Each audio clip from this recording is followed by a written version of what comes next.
दोस्तों, क्या राहुल गांधी की बंगाल में एंट्री से इतनी डर गई बीजेपी, क्या इतने भयभीत हो गए प्रधानमंत्री कि उनके तमाम नेता अब गुंडागर्दी पर उतरना शुरू हो गए हैं। दोस्तों, आपको बता दें, पश्चिम बंगाल में किस तरीके से अब केवल 24 घंटे का वक्त बचा है। एक दिन का वक्त और एक दिन बाद होगा पहले चरण का मतदान पश्चिम बंगाल में। और सबकी नजर, खासकर बीजेपी की नजर, क्योंकि जी तोड़ कोशिश करी है भाजपा ने, चाहे वो अपने बयानों से करी हो या फिर सड़क पर उनके मंत्रियों ने धमकियां देकर करी हो या फिर गुंडागर्दी करते हुए करी हो। बहुत मेहनत करी है कि पश्चिम बंगाल में परचम लहरा दिया जाए, पर ये पश्चिम बंगाल की जनता है जो एक एक चीज का जवाब इस बार मतदान के, जब मतदान देगी तो सारी चीजों का जवाब जो होगा बीजेपी को मिल जाएगा। दोस्तों, आपको बता दें, राहुल गांधी सिर्फ एक बार बंगाल में 3 रैलियां उन्होंने करी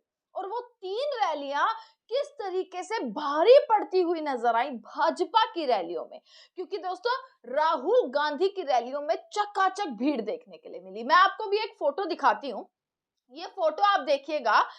ये दोस्तों राहुल गांधी की रैली तो नहीं है, परंतु ये इमरान प्रतापगढ़ी की रैली है। इमरान प्रतापगढ़ी कांग्रेस से ही है, सांसद है, और किस तरीके से इमरान प्रतापगढ़ी की रैली में इतना ज्यादा जनसैलाब आया है कि बीजेपी वाले अब सोचते रह जाएंगे कि कांग्रेस कहीं अब उन पर भारी ना पड़ती हुई दिखाई दे। दोस्तों, जहां दूसरी तरफ बंगाल में ममता बनर्जी की आंधी चल रही है, जहां दूसरी तरफ बंगाल में ममता बनर्जी हर बार की तरह शेरनी की तरह दहाड़ती हुए और सीधा बीजेपी को, खास करके नरेंद्र मोदी और अमित शाह को चुनौती देती हुई नजर आ रही हैं, उससे ये साफ लग रहा है कि जीत ममता बनर्जी के करीब है। सीटें जो होंगी ज्यादा, ऐसा लग रहा है कि जो अगर आंकड़े देखे जाएं तो बीजेपी कितनी सीटों पर सिमट कर रह जाएगी, ममता बनर्जी की कितनी सीट कम हो सकती हैं या कितनी सीट ज्यादा हो सकती हैं, तमाम एग्जिट पोल दोस्तों अब आने शुरू हो जाएंगे। पर ये लग रहा है कि जिस जैसे जो जनसैलाब कांग्रेस की रैलियों में उमड़ रहा है ना, राहुल गांधी ने जिस तरीके से तमाम चीजों के जो, चाहे आप राहुल गांधी की जो वोट चोरी वाले आरोप उन्होंने लगाए थे, आप उनकी प्रेस कॉन्फ्रेंसेस ले लीजिए, आप उनकी यात्राएं ले लीजिए, कैसे एसआईआर का पर्दाफाश राहुल गांधी ने किया था, एक एक सबूत उन्होंने सामने रखा था, इन चीजों का असर अब पश्चिम बंगाल की जनता में भी पड़ा है। पश्चिम बंगाल में इन सारी चीजों का असर पड़ा है जो जनता इस बार इस्तेमाल करने वाली है अपने मतदान में। मतदान केंद्र में खड़े होकर कैसे पश्चिम बंगाल की जनता उन सभी मुद्दों पर अब जवाब लेगी, शिक्षा, स्वास्थ्य, सारी चीजों को सोचते हुए बटन दबाया जाएगा।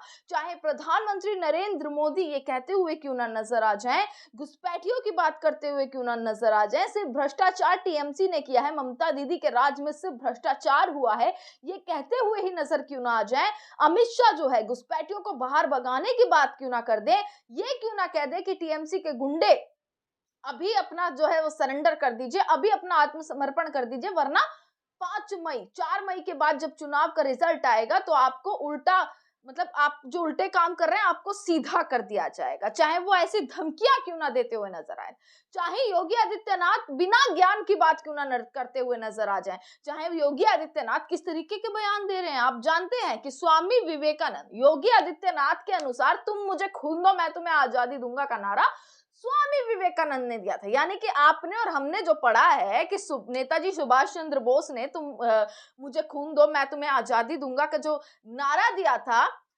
वो योगी आदित्यनाथ के अनुसार स्वामी विवेकानंद का नारा है। ऐसे ऐसे भाषण दिए जा रहे हैं, कहीं पर मुसलमान सड़कों पर नमाज नहीं पढ़ेंगे, योगी आदित्यनाथ कह रहे हैं मुसलमान सड़कों पर नमाज नहीं पढ़ेंगे। यूपी में देख लीजिए, कोई भी मुसलमान सड़कों पर नमाज नहीं पढ़ता, अजान जो है वो सड़कों पर इस तरीके से नहीं होती, और वही हम पश्चिम बंगाल में अपनाएंगे कि ऐसे नहीं होने देंगे। जहां वो मुसलमान और हिंदुओं के बीच जो है वो बीच धर्म की बात कर रहे हैं, वहीं अमित शाह लगे हुए हैं घुसपैठियों की बात। उन्होंने घुसपैठियां एक टॉपिक पकड़ लिया है।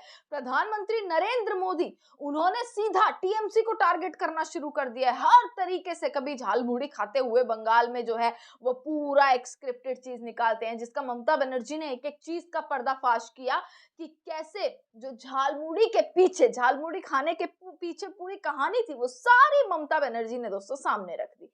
दोस्तों, 2 चीजें यहां पर निकल कर आ जाती हैं। सबसे पहले, कांग्रेस की जितनी भी रैलियां हुई है ना बंगाल में, उसमें जन सैलाब जिस तरीके से देखने के लिए मिला है, वो एक कारण है बीजेपी के भयभीत होने का। वो एक कारण है कि राहुल गांधी ने बेशक 3 रैलियां करी हों, राहुल गांधी बेशक जो है इस बार बंगाल में ज्यादा उन्होंने रैलियां, ज्यादा उन्होंने कार्यक्रम नहीं करे हों, पर जितने भी कार्यक्रम कांग्रेस के हुए, चाहे वो राहुल गांधी के हुए, चाहे वो इमरान प्रतापगढ़ी के हुए, उसमें भीड़ देखने के लिए मिली, जनता में जोश देखने के लिए मिला। वहीं नरेंद्र मोदी जी की रैली से, अमित शाह की रैली से जो तस्वीरें बाद में निकल कर आई, जो वहां के लोगों ने शेयर करी, जो वहां के पत्रकारों ने शेयर करी, उसमें ये साफ नजर आया कि खाली कुर्सियां नजर आई। तो ये खाली कुर्सियां क्या सीधा अब ये पहचान जा सकती है, मतलब ये जान सकते हैं कि हाँ भाई खाली कुर्सियों की पहचान कहीं ना कहीं इस चीज से है कि जनता सुनना नहीं चाहती, जनता पसंद नहीं करना चाहती, जनता देखना नहीं चाहती। वहीं दोस्तों ममता बनर्जी की रैलियों में जन सैलाब पूरे तरीके से उमड़ा हुआ है, चारों तरफ भीड़ और भीड़। जहां ममता बनर्जी पैदल सड़कों पर निकली, आगे पीछे दाएं बाएं जो है उनके सिर्फ और सिर्फ जनता देखने के लिए मिली। नरेंद्र मोदी ने एक एक दिन में 3-3 रोड शो की, एक एक दिन में 3-3 रैलियां नरेंद्र मोदी बंगाल में करते हुए नजर आए। और जब भाषण देते हैं ना, 1 घंटे के भाषण में कभी भी नरेंद्र मोदी ने उन मुद्दों पर बातचीत नहीं करी जो वाकई में विकास के मुद्दे होने चाहिए। नरेंद्र मोदी ने कभी उन मुद्दों को वोट का जरिया नहीं बनाया। शिक्षा, स्वास्थ्य, इस चीज पर वोट नहीं, पर हाँ भ्रष्टाचार, गुंडागर्दी, घुसपैठिया, ये सारे मुद्दे कैसे नष्ट कर दिया, महिलाओं का हक। पर सबसे ज्यादा आप देख लीजिए उत्तर प्रदेश में, मध्य प्रदेश में, जहां जहां इनकी सरकार है वहां पर इन्होंने कितना विकास किया, उस नाम पर पश्चिम बंगाल में एक भी वोट बीजेपी की तरफ से नहीं मांगा गया। और दूसरी चीज कि कैसे राहुल गांधी और टीएमसी की रैलियां इतनी ज्यादा हावी हो गई हैं बीजेपी पर कि गुंडागर्दी पर उतर आए। सोच कर देखिए, तमाम ऐसी वीडियोस निकल कर आई हैं दोस्तों। एक वीडियो निकल कर आई जिसमें मैं आपको सारी एक एक अपडेट देती हूँ, वो वीडियोस भी मैंने आपको पिछली वीडियो में लगाई हैं। एक वीडियो निकल कर आई कि कांग्रेस के कार्यालय में घुस जाते हैं बीजेपी वाले, एक कार्यकर्ता वहां पर कांग्रेस का मौजूद होता है, तमाम बीजेपी वाले कांग्रेस के कार्यालय में घुस जाते हैं और झंडा गाड़ने लगते हैं अपना। दूसरी वीडियो निकल कर आई कि कैसे जो है जहां जहां टीएमसी के झंडे लगे होते हैं ना कैंपेन के लिए, दोस्तों आपको बता दें कैंपेन आज रुक गया, पहले चरण के लिए कैंपेन को आज रोक दिया गया। जहां जहां टीएमसी के झंडे लगे हुए थे वहां वहां बीजेपी ने अपने झंडे लगाने शुरू कर दिए, टीएमसी के झंडे उखाड़ने शुरू कर दिए। इनके तमाम नेताओं के बयान आने शुरू हो गए, धमकियां देनी जो है वो शुरू कर दी है। इस तरीके का आचरण, इस तरीके का व्यवहार अपनाया गया है। तमाम धमकियां, आप तमाम वीडियोस जो है जो मैंने आपको दिखाई हैं कि कैसे अमित शाह को आप ले लीजिए, मंत्री पूरे सबको उतार दिया गया बंगाल में बीजेपी की तरफ से। गृह मंत्री मौजूद है 15 दिन, दोस्तों 15 दिन के लिए गृह मंत्री एक राज्य में मौजूद है। क्यों? क्योंकि चुनाव आ रहा है। क्यों? क्योंकि गृह मंत्री 15 दिन कितने मायने रखते हैं, 15 दिन देश में और तमाम मुद्दे सुरक्षा के, पर उन सबको कैसे पीछे करते हुए कैसे चुनाव के लिए गृह मंत्री 15 दिन एक जगह बैठे हुए हैं। प्रधानमंत्री हर दिन वहां पर रोड शो रैलियां करते हुए नजर आ रहे हैं, उनके पास इतना वक्त है, पर मणिपुर जाने का वक्त प्रधानमंत्री के पास नहीं है।